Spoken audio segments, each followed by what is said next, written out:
누가 K9을 참호나 때려 부수는 무식한 망치라고 폄하했습니까? 시속 1000km로 날아가는 최신의 스텔스기를 K9 155mm 곡사포탄으로 때려잡는다? 전 세계 군사 전문가들이 미친 짓이다. 불가능하다며 비웃었던 그 작전. 하지만 우리는 보란듯이 증명해냈습니다. 최첨단 스텔스 기술이든 전자전이든 대한민국 해병대의 압도적인 화력 앞에서는 그저 비싸고 예쁜 고철 덩어리에 불과하다는 것을 말입니다. 이것은 서해의 끝자락에서 우리가 목숨을 걸고 써내려간 가장 무식하고도 통쾌한 사냥의 기록입니다. 안녕하십니까? 저는 당시 작전을 현장에서 지휘했던 대한민국 해병대 연평부대장 강철민 중령입니다. 지난 25년간 거친 파도와 싸우며 서해를 지켜온 저에게도 그날의 아침은 평생 잊을 수 없는 전설의 시작이었습니다. 전설의 시작을 보시기 전에 구독, 좋아요, 댓글 응원으로 화력 지원 부탁드립니다.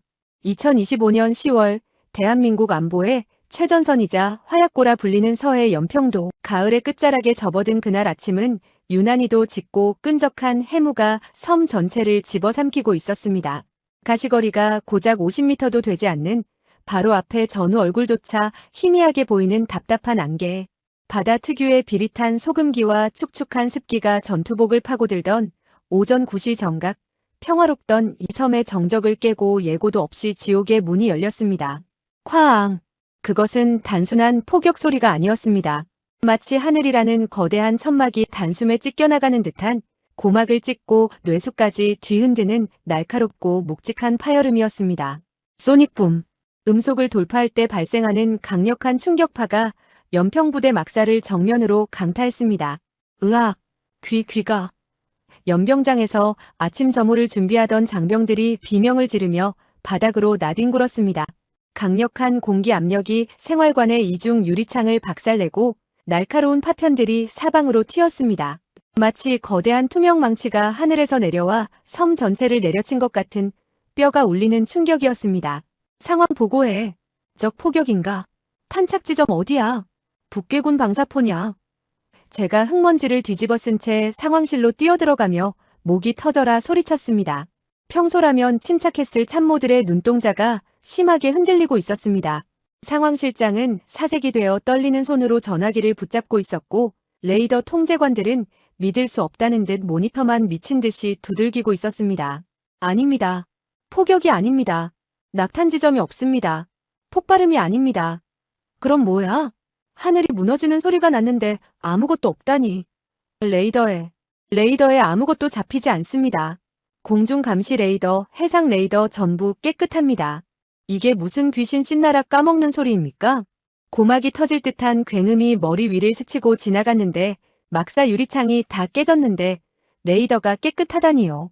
등골이 오싹해지는 공포가 상황실을 감싸던 그때 방공진지에서 다급한 비명이 무전기를 타고 흘러들어왔습니다. 치지직. 대대장님, 여기는 방공중대. 천공 레이더가 먹통입니다. 재밍입니다. 강력한 전자전 공격이 들어오고 있습니다. 스코프가 온통 노이즈뿐입니다. 시스템 다운. 그랬습니다. 적은 단순한 불장난을 하러 온 게 아니었습니다.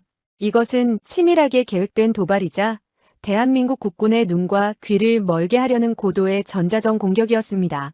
대한민국 영공을 철통같이 지키는 최신의 지대공 미사일 천공2.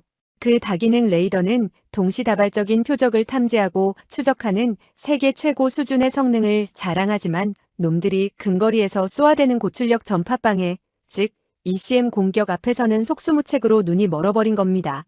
모니터 화면은 온통 눈이 내린 듯 지직거리는 회색 노이즈로 뒤덮였고 적기를 추적해야 할 미사일 발사되는 목표를 찾지 못해 허공을 향해 빙글빙글 돌고만 있었습니다.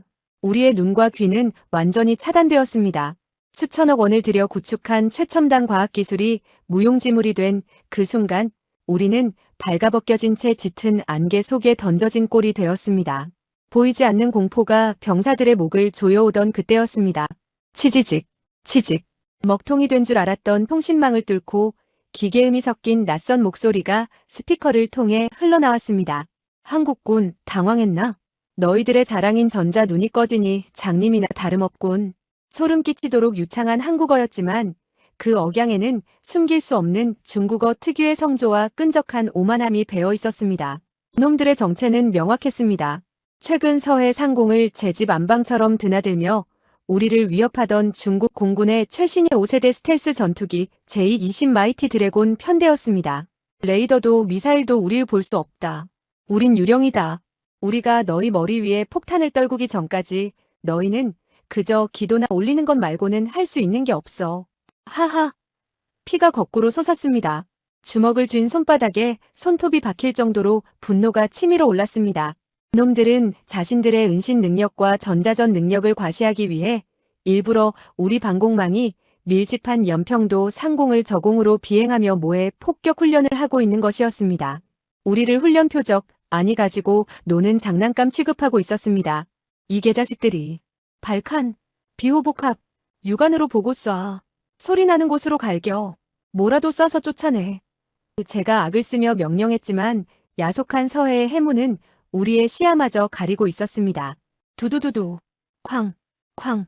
병사들이 공포에 질려 허공을 향해 기관포를 난사했습니다.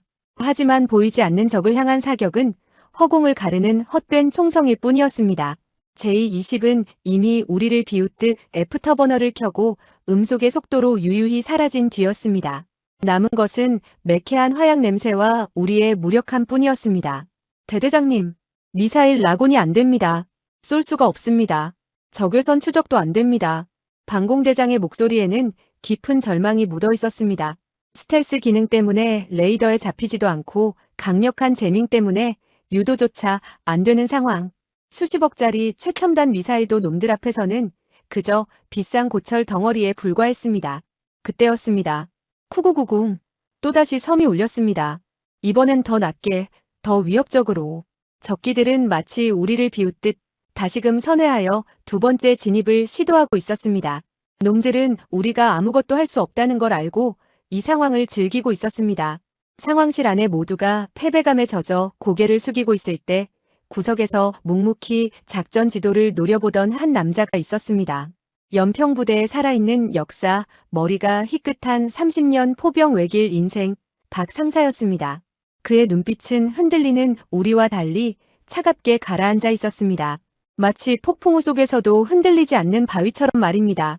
대대장님, 눈이 멀었다고 손발까지 묶인 건 아닙니다. 그의 굵은 손가락이 지도 위의 한 지점을 꾹 눌렀습니다. 전자장비가 안 되면 기계로 잡으면 됩니다. 미사일이 길을 못 찾으면 길목에다 그물을 쳐버리면 그만입니다. 박 상사, 그게 무슨 소리야? 대공무기가 다 죽었다니까. 뭘로 잡는다는 거야? 박 상사는 창밖, 안개 속에 웅크리고 있는 거대한 강철 괴물들을 가리켰습니다. 바로 K9 자주포였습니다. 놈들은 오만합니다. 자기들 스텔스만 믿고 똑같은 경로로 계속 들어오고 있습니다. 저 궤적, 보이십니까? 그는 놈들이 남기고 간 손익붐의 방향과 바람의 흐름을 가리켰습니다. 미사일은 놈들을 쫓아가야 하지만 포탄은 기다리면 됩니다. K9에는 레이더도 필요 없고 유도 장치도 필요 없습니다. 오직 수학과 압도적인 화력만 있으면 됩니다. 미친 소리였습니다. 지상 공격용 곡사포인 자주포로 음속으로 날아다니는 최신의 전투기를 잡겠다니. 그것은 교범에도 없고 전 세계 전사를 통틀어도 전례가 없는 미친 도박이었습니다. 하지만 박 상사의 눈을 본 순간 저는 깨달았습니다.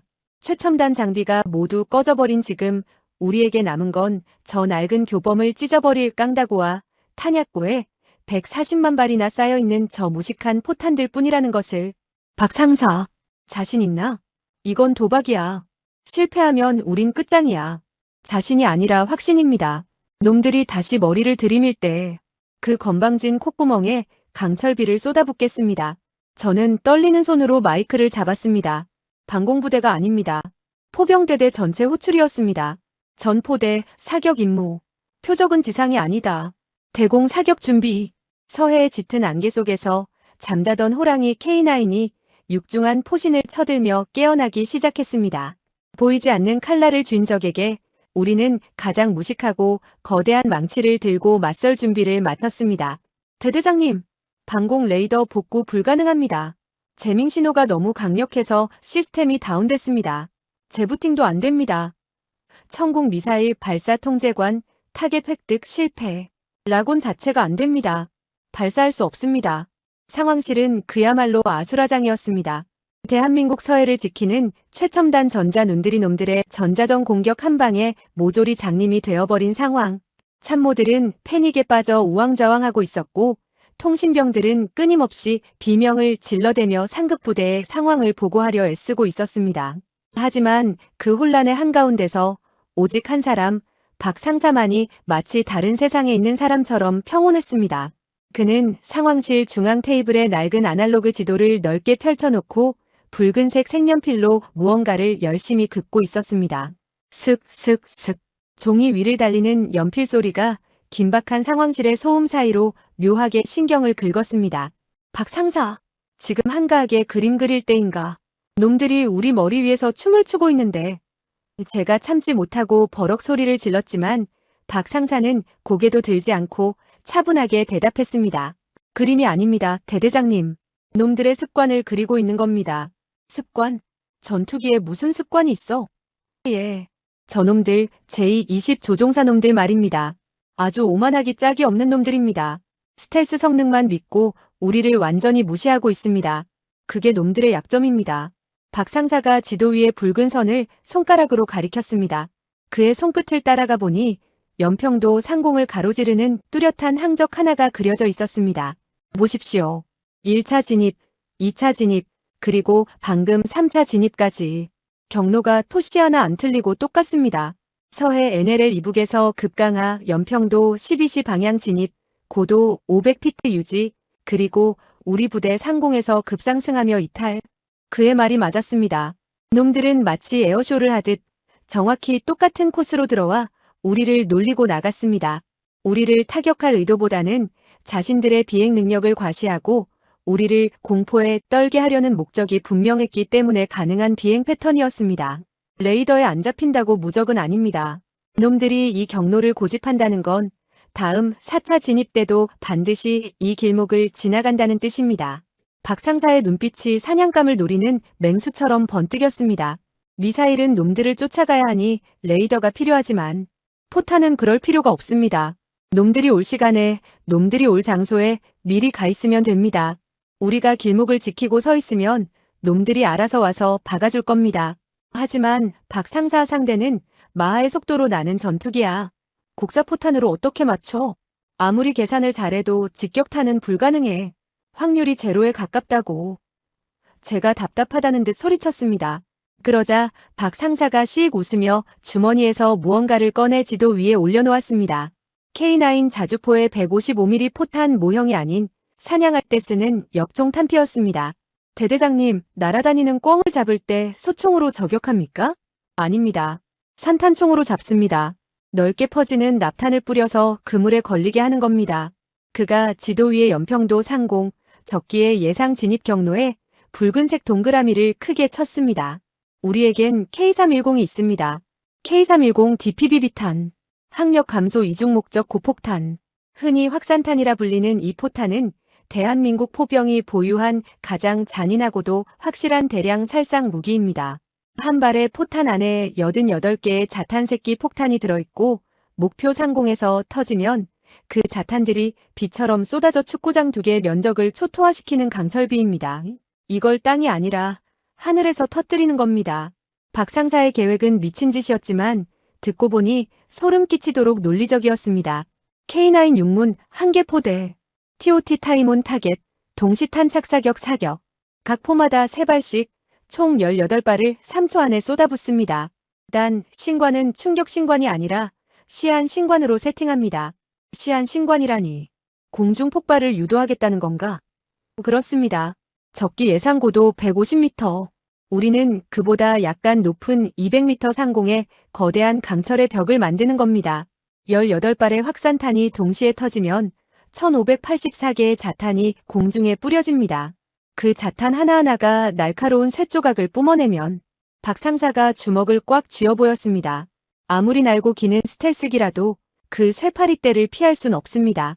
레이더 회피? 스텔스 도료? 그런 건 전자파나 피하는 거지 물리적인 쇳덩어리 앞에서는 아무 소용 없습니다. 침이 꼴깍 넘어갔습니다. 155mm 대공 산탄총. 이론상으로는 가능했습니다. K9의 정밀한 사격 통제 장치라면 허공의 한 점 포인트에 포탄을 모으는 건 식은 죽 먹기였습니다. 문제는 타이밍이었습니다. 타이밍은? 적기는 음속이야. 0.1초만 늦어도 허공에 폭죽놀이 하는 꼴이라고. 걱정 마십시오. 제 손목시계와 놈들의 손익분주기를 맞췄습니다. 놈들은 정확히 3분 간격으로 들어옵니다. 지금으로부터 2분 30초 뒤. 박 상사는 확신에 차 있었습니다.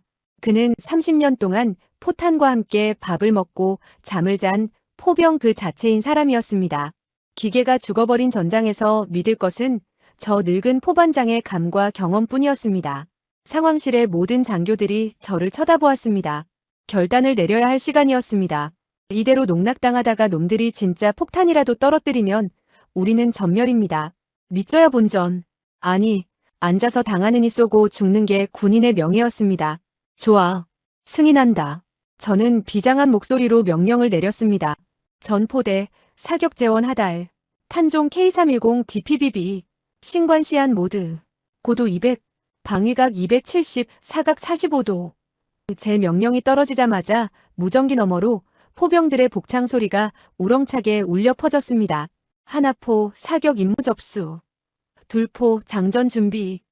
탄약수. DPBB 확산탄 가져와. 신관 돌려. 빨리. K9 자주포의 육중한 포탑들이 일제히 움직였습니다. 위잉 철컥. 거대한 155mm 포신 6개가 서해에 짙은 해물을 뚫고 보이지 않는 적이 나타날 허공을 향해 정조준되었습니다. 이것은 단순한 포격이 아니었습니다. 오만한 대국의 전투기를 잡기 위해 대한민국 육군이 놓는 거대하고 치명적인 덫이었습니다. 박 상사 실패하면 우리 둘 다 옷 벗는 거다. 제 농담에 박 상사는 망원경을 들며 짧게 대꾸했습니다. 옷 벗는 게 문제입니까? 저 파리 새끼들 못 잡으면 저녁해서 잠도 못 잘 겁니다. 시간은 1분 전. 먼 바다에서부터 다시금 대기를 찢는 굉음이 들려오기 시작했습니다. 놈들이 오고 있습니다. 우리가 파놓은 무덤 속으로. 전포대, 탄종 교체, K310 DPBB, 신관 시한 18초, 장약 5호, 오차 없이 장입해. 박 상사의 고함이 포대 무전망을 강타했습니다. 그 명령을 들은 각 포반장들과 병사들의 눈이 휘둥그레졌습니다. K310. 포병이라면 누구나 그 이름만 들어도 몸서리치는 물건입니다. 이 포탄이 가진 파괴력과 잔인함을 누구보다 잘 알고 있기 때문입니다. 여러분, 혹시 강철비라는 말을 들어보셨습니까? 지금 박 상사가 꺼내든 이 K310 DPBB 일명 확산탄이 바로 그 주인공입니다. 이게 왜 무서운 놈이냐고요? 쉽게 설명해 드리겠습니다. 이 녀석은 그냥 쇳덩어리 하나가 날아가서 쾅 하고 터지는 일반 포탄이 아닙니다. 이 거대한 155mm 포탄 뱃속에는 자탄이라 불리는 수류탄보다 강력한 새끼 폭탄이 무려 88개나 꽉꽉 들어차 있습니다. 목표 상공에서 어미 포탄이 터지면 그 안에서 88개의 자탄이 튀어나와 사방으로 흩뿌려집니다. 마치 하늘에서 강철로 만든 소나기가 내리는 것과 같습니다. 지상에서 터지면 포탄 단 한 발로 축구장 2개 면적을 초토화시키고 두꺼운 장갑차의 지붕도 뚫어버리는 괴물입니다. 그런데 박 상사는 지금 이 괴물을 땅이 아닌 하늘에다 터뜨리겠다는 겁니다. K9 자주포 6문이 각각 3발씩 총 18발을 쏟아붓습니다. 계산해 보십시오. 18발 곱하기 88개. 총 1584개의 자탄이 적기가 지나갈 허공에 순식간에 깔리는 겁니다. 이건 조준 사격이 아닙니다. 하늘에다 거대한 강철 그물 아니 피할 수 없는 지뢰밭을 공중에다 깔아버리는 겁니다. 아무리 날고 기는 스텔스기라도 이 물리적인 쇳조각 1500개를 요리조리 피해서 날아갈 순 없습니다. 쿠구구궁. 설명이 끝날 틈도 없이 먼 바다에서부터 대기를 찢는 묵직한 진동이 밀려왔습니다. 놈들이 오고 있습니다. 박 상사의 예측대로 정확히 3분 뒤 놈들은 제 발로 무덤을 향해 걸어 들어오고 있었습니다. 병사들의 손이 바빠졌습니다. 신관을 돌리는 렌치 소리가 챙 하고 울렸습니다. 포탄을 약실에 밀어넣는 손길에 긴장감이 서려 있었습니다. 병사들은 알고 있었습니다. 이것이 마지막 기회라는 것을. 대대장님, 유관 식별, 11시 방향, 고도가 더 낮아졌습니다. 100m. 관측 장교의 비명과 함께 해물을 뚫고 제22대가 모습을 드러냈습니다. 이번엔 장난이 아니었습니다. 두 기체가 날개를 맞닿을 듯 붙인 밀집 대형으로 우리 부대를 향해 일직선으로 쇄도하고 있었습니다. 마치 먹잇감을 낚아채려는 독수리처럼 명백한 공격 기동이었습니다. 굉음이 고막을 찢을 듯 가까워졌습니다. 그 거대한 기체는 보는 것만으로도 압도적인 위압감을 주었습니다. 치지직. 한국군 쥐새끼들처럼 숨죽이고 있나? 이번엔 진짜 선물을 주지. 너희 연병장에 구멍을 좀 내야겠어. 적기 조종사의 오만한 목소리가 통신망을 뚫고 들어왔습니다. 놈들은 우리를 완벽하게 무시하고 있었습니다. 레이더도 꺼지고 미사일도 바보가 된 한국군이 감히 자신들을 향해 이빨을 드러낼 거라곤 상상조차 못했을 겁니다. 자신들의 최첨단 스텔스 기능이 자신들을 지켜줄 거라 굳게 믿으면서 말이죠. 하지만 그들은 몰랐습니다.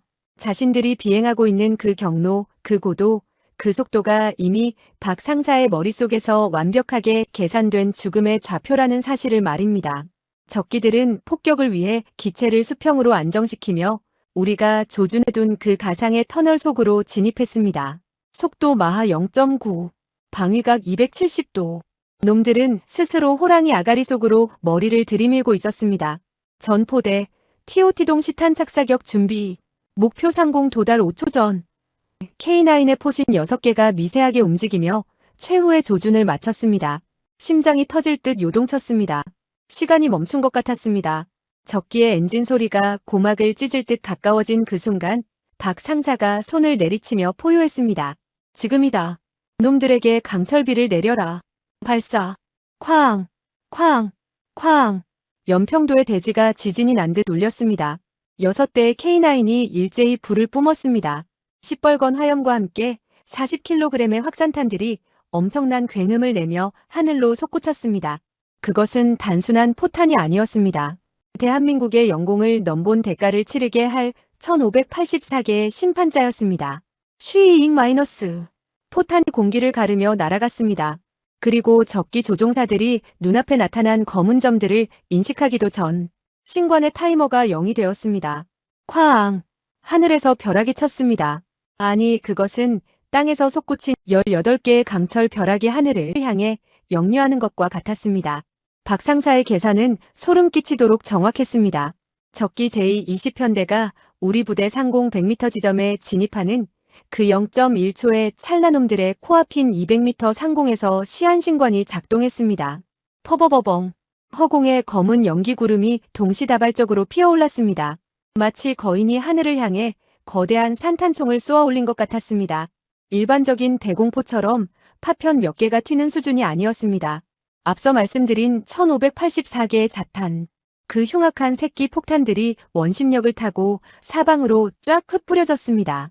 순식간에 제20의 진행 경로상에 가로 300m 세로 200m의 거대한 죽음의 장벽이 생겨났습니다. 그것은 눈에 보이지 않는 전자파의 벽이 아니었습니다. 살과 뼈 그리고 두랄루민과 탄소섬유를 갈기갈기 찢어발길 수 있는 차가운 금속의 벽이었습니다. 마치 보이지 않는 거미가 순식간에 강철 거미줄을 친 것처럼 서해의 하늘은 죽음의 알갱이들로 가득 찼습니다. 적기 조종사들의 반응은 뻔했습니다. 놈들은 최첨단 전자장비만 믿고 있었습니다. 미사일이 날아오면 경보음이 울리고 레이더가 추적하면 경고등이 켜져야 정상입니다. 하지만 이번엔 아무런 경고도 없었습니다. RWR 레이더 경보 수신기는 침묵했습니다.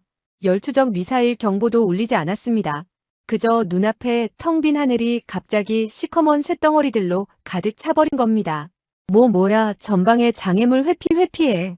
적 편대장이 비명을 질렀지만 마하 0.9의 속도로 질주하는 전투기에게 멈춤이란 없었습니다. 시속 1000km가 넘는 속도로 놈들은 스스로 강철의 벽에다 머리를 박았습니다. 슈다다닥.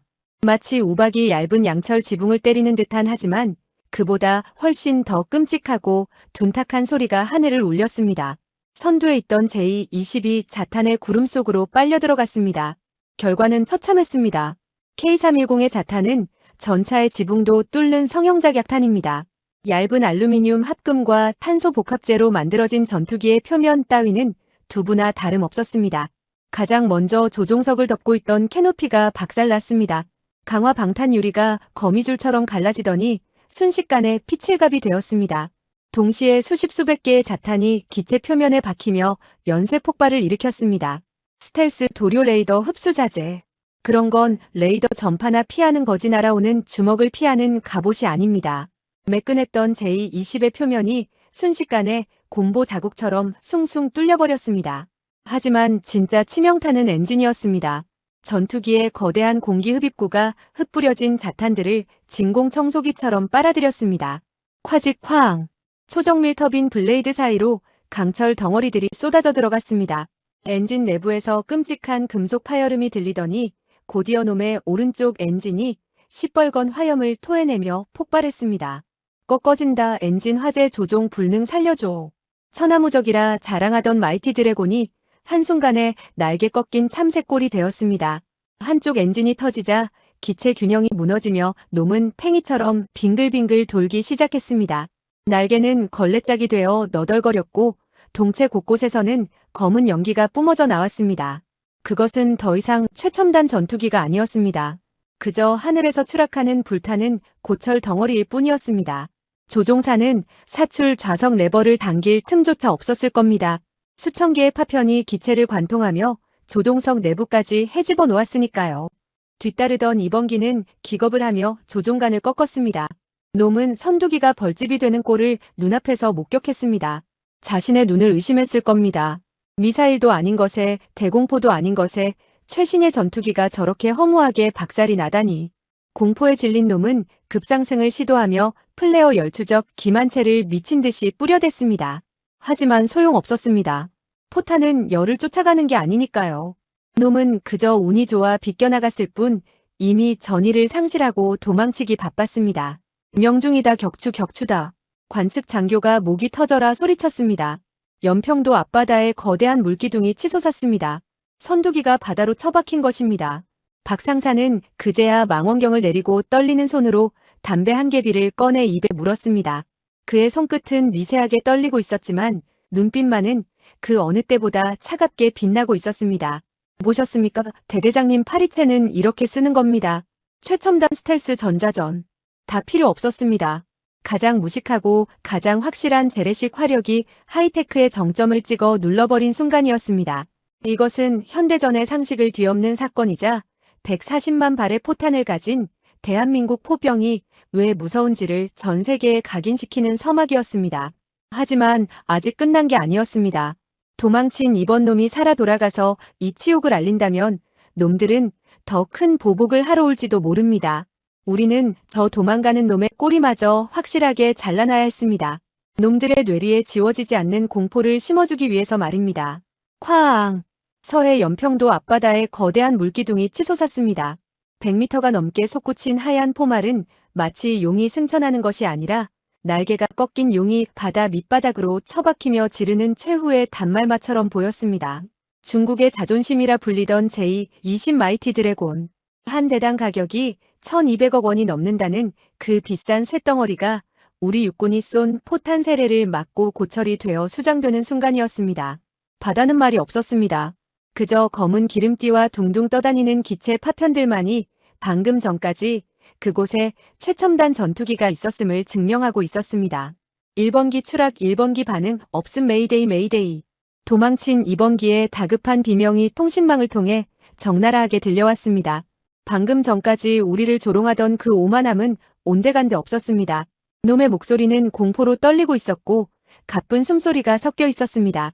눈앞에서 동료기가 벌집이 되어 공중 분해되는 꼴을 봤으니 제정신일 리가 없었을 겁니다. 놈은 그것이 미사일 공격이 아니라는 것을 본능적으로 직감했습니다. 미사일 경보도 없이 갑자기 하늘이 무너져 내린 듯한 그 압도적인 물리력. 그것은 알 수 없는 미지의 공포였습니다. 이번 기는 살기 위해 스텔스고 뭐고 다 집어치웠습니다. 애프터버너를 최대한으로 켜고 수직으로 급상승하며 회피 기동을 했습니다.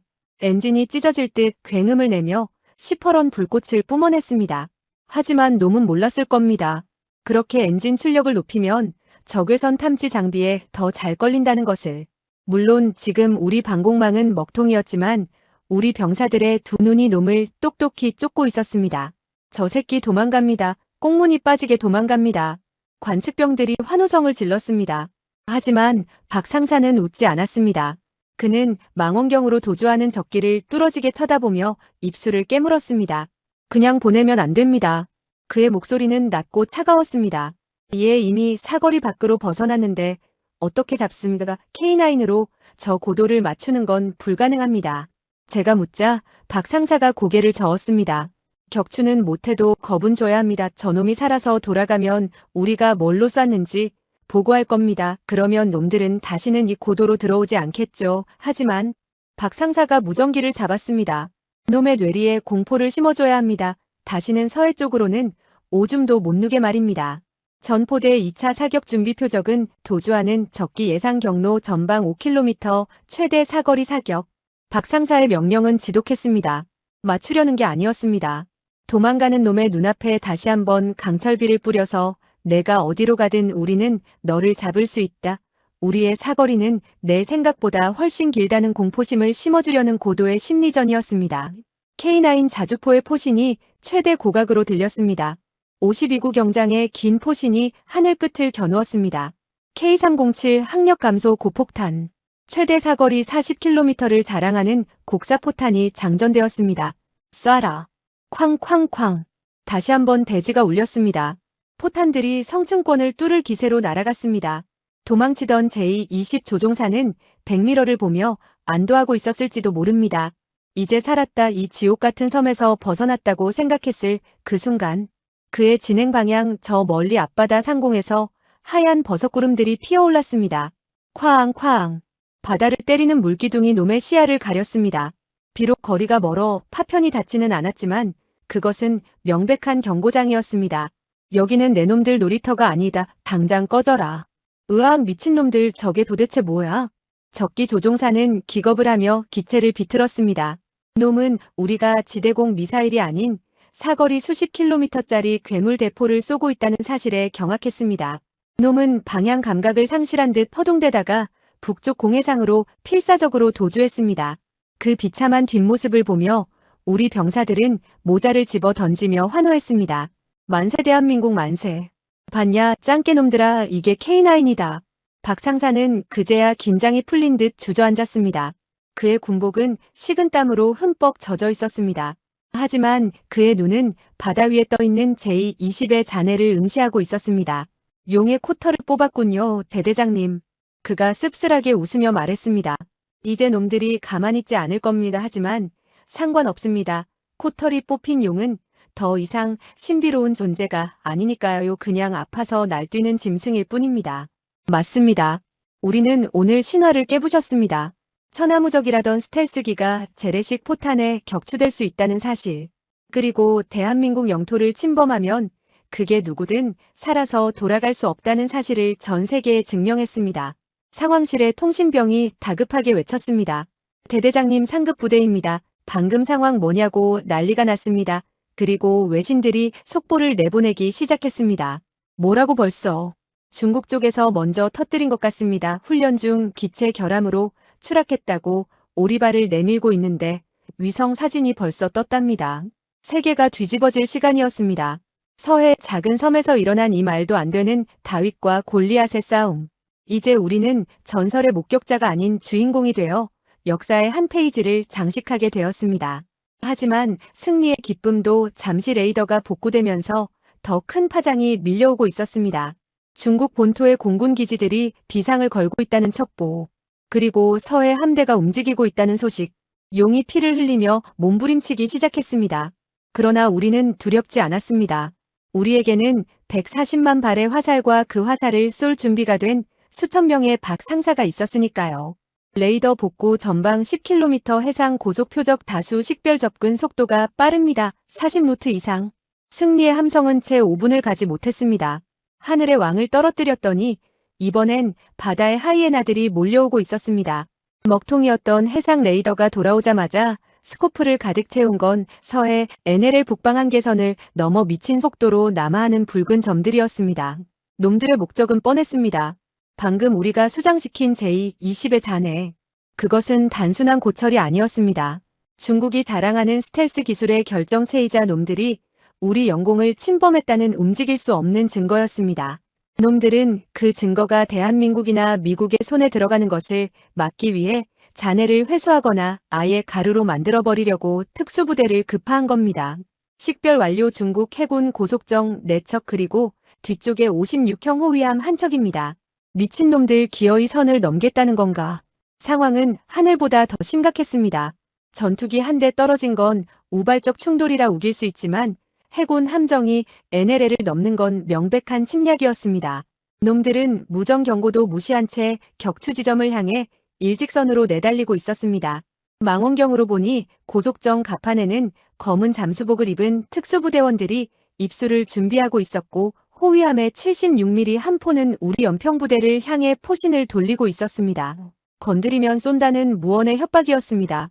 대대장님, 놈들이 잔해 지점까지 도착하는데 3분도 안 걸립니다. 뺏기면 끝장입니다. 박 상사가 다시금 입술을 깨물었습니다. 그의 눈에는 핏발이 서 있었습니다. 저건 내 새끼들이 잡은 전리품입니다. 도둑놈들이 가져가게 놔둘 순 없습니다. 하지만 박 상사 상대는 구남이야 K9으로 움직이는 배를 맞추는 건 전투기 잡는 것만큼이나 어려워. 대함 사격은 해군에게 맡겨야. 해군이 오려면 20분은 걸립니다. 그때면 상황 끝납니다. 박 상사가 말을 잘랐습니다.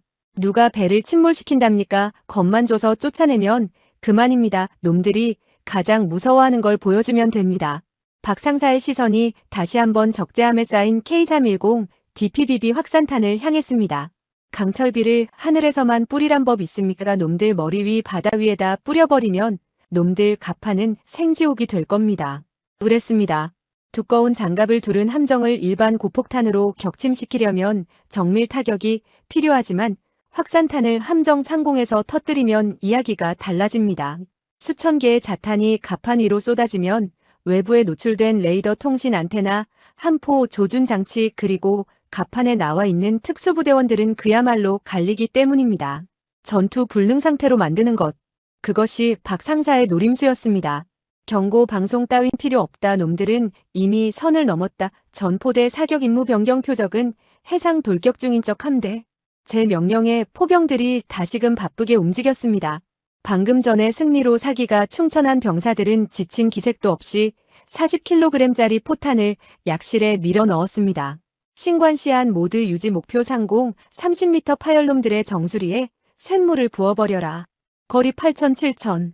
놈들이 잔에 둥둥 떠있는 해역에 거의 다다랐습니다. 고속정이 속도를 줄이며 잠수부들을 투입하려는 찰나. 발사. 쾅쾅쾅. 다시 한번 K9 육문이 불을 뿜었습니다. 이번엔 고각 사격이 아니었습니다. 해수면을 스치듯 날아가는 저각 사격. 포탄은 순식간에 8km를 날아가 적 함대 머리 위를 점령했습니다. 펑퍼버벙. 바다 위에서 다시 한번 검은 꽃이 피어올랐습니다. 적 호위함과 고속정 편대 바로 위 30m 허공에서 18발의 확산탄이 동시에 장렬했습니다. 1584개의 자탄이 중력 가속도를 받으며 아래로 쏟아졌습니다. 그것은 피할 수 없는 강철의 소나기였습니다. 챙챙챙챙. 금속이 금속을 때리는 소름 끼치는 파열음이 바다를 울렸습니다. 적함의 갑판은 순식간에 아수라장이 되었습니다. 호위함의 함교 유리창이 박살나고 빙글빙글 돌아가던 레이더가 구멍투성이가 되어 멈춰 섰습니다. 갑판 위에서 입수를 준비하던 특수부대원들은 비명도 지르지 못하고 바닥을 굴렀습니다. 자탄의 파편은 특수부대의 고무보트를 걸레짝으로 만들었고 고속정의 얇은 외벽을 뚫고 엔진실까지 파고들었습니다. 명중적 함대 혼란 감속하고 있습니다. 관측 장교의 외침대로였습니다. 당당하게 밀고 들어오던 놈들의 배가 비틀거리고 있었습니다. 주요 센서와 외부 장비가 모조리 파괴되니 눈 잃고 귀 먹은 벙어리 신세가 된 겁니다. 게다가 머리 위에서 쏟아지는 자탄의 공포는 실로 엄청났을 겁니다. 배를 가라앉히지는 않았지만 더 들어오면 다음엔 수장시킨다는 명확한 메시지가 놈들의 뼈에 사무쳤습니다. 한 발 더 먹여줄까? 박 상사가 무전기를 들고 으르렁거렸습니다. 하지만 그럴 필요도 없었습니다.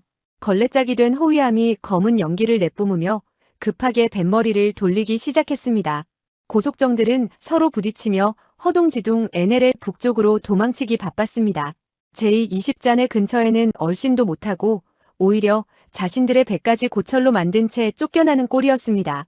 사격 중지 잔해는 우리가 접수한다. 저는 해군 2함대 사령부에 무전을 쳤습니다. 여기는 연평부대 상황 종료 청소 끝났으니 와서 가져가십시오. 아주 비싼 물건입니다. 바다 위에는 고요가 찾아왔습니다. 하지만 그 고요는 이전과는 달랐습니다. 제20의 잔해와 도망치던 적함이 흘리고 간 기름띠가 넘실거리는 바다. 우리는 K9 자주포라는 낡은 망치 하나로 하늘의 용과 바다의 상어를 모두 쫓아냈습니다. 박상사는 포탑 위로 올라가 멀어지는 적함의 꽁무니를 향해 침을 뱉었습니다. 다신 오지 마라. 그땐 진짜 용궁 구경시켜줄 테니까. 그의 뒷모습이 서해의 낙조를 받아 붉게 빛나고 있었습니다. 늙은 호랑이의 마지막 사냥은 그렇게 완벽하게 끝이 났습니다. 이제 전 세계가 대한민국을 그리고 K9을 다시 보게 될 겁니다. 해가 서쪽 수평선 너머로 완전히 넘어가고 짙은 어둠이 깔리기 시작한 연평도 앞바다에는 기묘할 정도로 무거운 정적이 감돌았습니다. 방금 전까지 하늘을 찢는 굉음과 포성이 난무하고 최첨단 전투기가 불타며 추락하던 생지옥은 온데간데 없고 오직 파도 소리만이 무심하게 들려왔습니다. 하지만 그 고요함은 폭풍 전야의 긴장이 아니었습니다. 거대한 폭풍이 휩쓸고 지나간 뒤 살아남은 자들만이 느낄 수 있는 전율과 안도감이 뒤섞인 묘한 공기였습니다. 그 정적을 깨고 상황실의 전화벨이 미친 듯이 울려대기 시작했습니다. 따르릉, 따르릉. 합참 상황실, 국방부, 아니 청와대 직통 라인인 한 라인까지 불이 났습니다. 당연한 일이었습니다. 우리가 오늘 저지른 일은 단순히 적기 한 대를 격추한 것이 아니었습니다. 스텔스기는 무적이다. 재래식 무기는 첨단 무기를 이길 수 없다는 현대 군사학의 오랜 상식을 송두리째 뒤엎어버린 역사적인 사건이었으니까요. 가장 먼저 반응한 건 역시 냄새를 잘 맡는 외신들이었습니다. 미국의 CNN과 영국의 BBC는 정규 방송을 중단하고 긴급 속보를 내보냈습니다. 화면 하단에는 붉은색 고딕체로 브레이킹 뉴스, 충격 서해 상공 중국 스텔스기 추락이라는 자막이 번쩍거렸습니다. 처음에 서방의 군사 전문가들은 중국 측의 초기 발표대로 기체 결함이나 조류 충돌, 즉 버드 스트라이크일 것이라고 예측했습니다. 천하의 제22, 그것도 미사일 경보도 없이 한국군의 구식 포탄 따위에 맞았을 리가 없다고 생각했기 때문입니다. 하지만 곧이어 우리 해군 SSU 해난 구조전대가 목숨을 걸고 인양한 제20의 기체 잔해 사진이 외신을 통해 유출되자 전 세계는 경악을 금치 못했습니다. 공개된 사진 속 제20의 잔해는 처참하기 그지없었습니다. 마치 거인이 쏜 산탄총에 정통으로 맞은 듯 매끈했던 기체의 표면에는 수천 개의 구멍이 벌집처럼 숭숭 뚫려 있었고 티타늄으로 만든 엔진 노즐은 걸레짝처럼 찢겨 너덜거리고 있었습니다. 미국의 한 저명한 항공 군사 전문가는 방송 인터뷰에서 말을 더듬으며 이렇게 소리쳤습니다. 이것은 미사일 피격 흔적이 아닙니다. 미사일 파편은 이렇게 균일하고 광범위하게 박히지 않습니다. 이건 마치 하늘에서 쇠구슬로 만든 지뢰밭을 만난 것 같습니다. 도대체 한국군은 무슨 무기를 쓴 겁니까? 이건 마법입니다. 그 질문에 대한 답을 아는 건 오직 현장에 있던 우리뿐이었습니다. 인터넷 커뮤니티와 SNS는 그야말로 폭발했습니다. 한국 네티즌들은 K9이 해냈다. 포병이 전투기를 잡는 게 말이 되냐? 이게 바로 K 화력이다라며 열광했고 전 세계 밀리터리 마니아들은 코리안 매직, 자주포의 신이라며 혀를 내둘렀습니다. 반면 중국의 반응은 가관이었습니다. 처음에는 통상적인 훈련 중 발생한 기계적 결함이라며 오리발을 내밀던 베이징 당국은 잔해 사진이 뜨고 호위함이 반파되어 도망치는 영상까지 공개되자 꿀먹은 벙어리가 되어버렸습니다. 할 말이 없었겠지요. 미국의 F-22 랩터와 대등하게 싸울 수 있다며 전 세계에 큰 소리치던 대륙의 자존심 마이티 드래곤이 고작 한국의 155mm 자주포, 그것도 놈들이 똥포라고 무시하던 재래식 무기에 맞고 떨어졌다고 인정하는 순간 놈들의 군사적 위신은 바닥으로 곤두박질 칠 테니까요. 게다가 증거를 인멸하겠답시고 NLL을 넘어 도둑질을 시도하다가 호위함까지 걸레짝이 되어 도망쳤으니 그 국제적 망신살은 씻을 수가 없었을 겁니다. 아마 오늘 밤 베이징 중난하이 중국 지도부 거처에서는 시진핑 주석을 비롯한 수뇌부가 대책회의를 하느라 머리카락이 다 빠질 지경일 겁니다. 그 꼴을 상상하니 10년 묵은 체증이 싹 내려가는 기분이었습니다. 부대 안의 분위기는 그야말로 축제였습니다. 엄중한 경계 태세 중이라 술은 마실 수 없었지만 병사들은 서로 얼싸안고 헬멧을 던지며 환호했습니다. 대대장님, 우리가 해냈습니다. 우리가 용을 잡았습니다. 봤냐? 저게 우리 포대 실력이다. 흙먼지와 화약 냄새, 그리고 땀 냄새에 쩔어있는 그들의 얼굴이 그 어떤 화려한 훈장보다 빛나 보였습니다. 저는 포상 위로 올라가 보았습니다. 그곳에는 박 상사가 아직 열기가 식지 않은 K9 자주포의 포신 위에 걸터 앉아 있었습니다. 그는 마치 고생한 늙은 소를 위로하듯 거친 손으로 차가운 강철 포신을 쓰다듬고 있었습니다. 제가 다가가 조용히 물었습니다. 기분이 어떠나, 박 상사? 그가 피식 웃으며 주머니에서 구겨진 담배를 꺼내 입에 물었습니다. 그냥 시원합니다. 30년 군 생활하면서 오늘처럼 포 쏘는 맛이 났던 적은 없었습니다. 그의 짧은 한마디에 모든 감정이 담겨 있었습니다. 그때 상황실 통신병이 헐레벌떡 달려나와 소리쳤습니다. 대대장님, 국방부 장관님입니다. 직통 연결입니다. 저는 옷매무새를 고치고 긴장된 마음으로 수화기를 들었습니다. 사실 질책을 들을 각오를 하고 있었습니다. 상부의 명확한 발포 명령 없이 현장 지휘관의 독단으로 선제 공격을 감행했고 자칫하면 전면전으로 번질 수 있는 국제적인 분쟁을 일으켰으니 말입니다. 충성, 연평부대장입니다. 하지만 수화기 너머로 들려온 장관님의 목소리는 의외로 밝고 힘찼습니다. 강중령, 수고했네. 자네 부대가 오늘 대한민국을 지켰어. 장관님. 하지만 외교적인 문제가 발생할 수 있고 명령 없이. 걱정 말게. 중국 놈들도 지들이 먼저 영공 침범하고 NL을 넘은 게 있어서 찍소리 못하고 있어. 오히려 우리가 대사를 초치해서 강력 항해 중이야. 대통령께서도 보고받으시고 아주 통쾌해하셨네. 자네와 박 상사 그리고 부대원 전원에게 무공훈장을 상신하라고 직접 지시하셨어. 훈장. 군인에게 그보다 명예로운 건 없겠지요. 하지만 저에게는 훈장보다 더 값진 것이 있었습니다.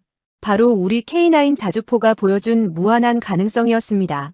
모두가 미사일이니 스텔스니 하며 첨단 무기만 바라보고 있을 때 묵묵히 자리를 지키던 이 낡고 투박한 강철 괴물이 얼마나 무서운 존재인지 전 세계에 증명했으니까요. 이제 어느 누구도 서해오도를 그리고 대한민국을 만만하게 보지 못할 겁니다. 스텔스기, 전자전기, 항모전단? 올 테면 오라고 하십시오. 우리에게는 하늘을 찢어버릴 140만 발의 강철비가 준비되어 있으니까요. 밤이 깊어가고 있었습니다. 하지만 연평도의 불빛은 그 어느 때보다 밝게 타오르고 있었습니다. 승리의 기쁨과 안도감, 그리고 내 조국을 내 손으로 지켰다는 뜨거운 자부심이 섬 전체를 감싸고 있었습니다. 이것은 단순한 전투의 승리가 아니었습니다. 우리의 의지와 기술, 그리고 그 무엇과도 바꿀 수 없는 대한민국 군인의 깡다구가 만들어낸 위대한 역사의 한 장면이었습니다. 어느덧 칠흑 같던 밤이 지나고 서해 끝자락에서부터 붉은 여명이 밝아오고 있었습니다. 밤새 연평도를 뒤흔들었던 포성은 멈췄고 바다는 언제 그랬냐는 듯 잔잔한 물결을 일으키고 있었습니다. 하지만 그 평온한 바다 위에는 우리가 만들어낸 역사의 흔적들이 둥둥 떠다니고 있었습니다. 시커먼 기름띠와 섞여 아침 햇살을 받아 반짝이는 제20의 파편들. 그것은 대한민국을 얕잡아 본 자들이 치러야 했던 혹독한 수업료이자 승리의 전리품이었습니다. 저는 다시 포상 위로 올라갔습니다. 그곳에는 박 상사가 밤을 꼬박 새운 채 아직도 떠나지 않고 서 있었습니다. 그는 칠이 벗겨지고 그 흐름이 잔뜩 묻은 K9 자주포의 차체에 기대어 수평선 너머 중국 쪽 하늘을 하염없이 바라보고 있었습니다. 찬바람에 흩날리는 그의 희끗한 머리카락과 구부정한 뒷모습이 오늘따라 유난히 작아 보이면서도 동시에 태산처럼 거대해 보였습니다. 박 상사 앉아나. 상황 끝났어. 들어가서 좀 쉬지. 자네 나이가 몇인데 밤을 새나. 제 말에 그가 천천히 고개를 돌렸습니다. 그의 눈가는 붉게 충혈되어 있었지만 입가에는 옅은 미소가 걸려 있었습니다. 잠이 안 옵니다, 대대장님. 저 바다를 보고 있으면 먼저 간 전우들이 생각나서요. 그는 주머니에서 낡은 가죽 지갑을 꺼내 비닐 속에 고이 간직해온 빛바랜 흑백 사진 한 장을 꺼내 들여다보았습니다. 제2연평해전, 천안함 피격, 연평도 포격전. 서해를 지키다 차가운 바다에서 산화한 전우들과 함께 찍은 사진이었습니다. 그때는 우리가 너무 약했습니다. 배가 뚫리고 사람이 죽어나가도 윗선 눈치 보느라 교전 수칙 지키느라 제대로 쏘지도 못했습니다. 그게 평생의 한이었습니다. 박 상사의 목소리가 가늘게 떨렸습니다. 굵은 눈물방울이 그의 주름진 볼을 타고 흘러내렸습니다. 그런데 오늘은 원 없이 쐈습니다. 놈들이 누구든 얼마나 비싼 비행기를 탔든 상관없이 우리 땅을 건드리면 박살낸다는 걸 보여줬습니다. 이제야 저 친구들 볼 면목이 좀 생기는 것 같습니다. 저는 아무 말 없이 다가가 그의 어깨를 꽉 감싸 쥐었습니다. 그렇습니다. 우리가 오늘 쏘아 올린 것은 단순한 155mm 포탄이 아니었습니다. 지난 수십 년간 강대국들 틈바구니에서 숨죽여야 했던 서름, 맞고도 참아야 했던 분노, 그리고 내 나라 내 땅을 내 손으로 지키겠다는 피 끓는 의지의 표현이었습니다. K9 자주포. 누군가는 낡은 재래식 무기라고 폄하할지 모릅니다. 하지만 오늘 이 강철 괴물은 똑똑히 증명했습니다. 최첨단 스텔스기도 수조원짜리 전자전 장비도 국토를 수호하겠다는 군인의 투혼과 압도적인 화력 앞에서는 무릎 꿇을 수밖에 없다는 것을 말입니다. 날이 완전히 밝자 해안포 진지 너머로 거대한 태극기가 아침바람을 맞으며 힘차게 펄럭이는 모습이 보였습니다. 그 아래로 밤새 정비를 마친 K9 자주포 6문이 다시금 북서쪽 하늘을 향해 포신을 고쳐 세우고 있었습니다. 마치 잠들지 않는 수호신처럼 서해의 관문을 지키고 서 있는 그 웅장하고 당당한 자태. 그것은 대한민국 국민들에게는 가장 든든한 방패이자 적들에게는 가장 공포스러운 창이 될 것입니다. 방송을 보시는 시청자 여러분, 그리고 지금도 호시탐탐 대한민국을 넘보는 주변국 여러분, 똑똑히 기억하십시오. 우리에게는 세계 최고 수준의 명품 자주포 K9이 있습니다. 그리고 무엇보다 중요한 것, 그 자주포의 약실에 언제든 채워질 140만 발의 포탄이 전방부터 후방까지 창고에 가득 쌓여 있습니다. 그 포탄 하나하나에는 우리 장병들의 피와 땀 그리고 조국 수호의 결의가 담겨 있습니다. 우리는 전쟁을 원하지 않습니다. 평화를 사랑합니다.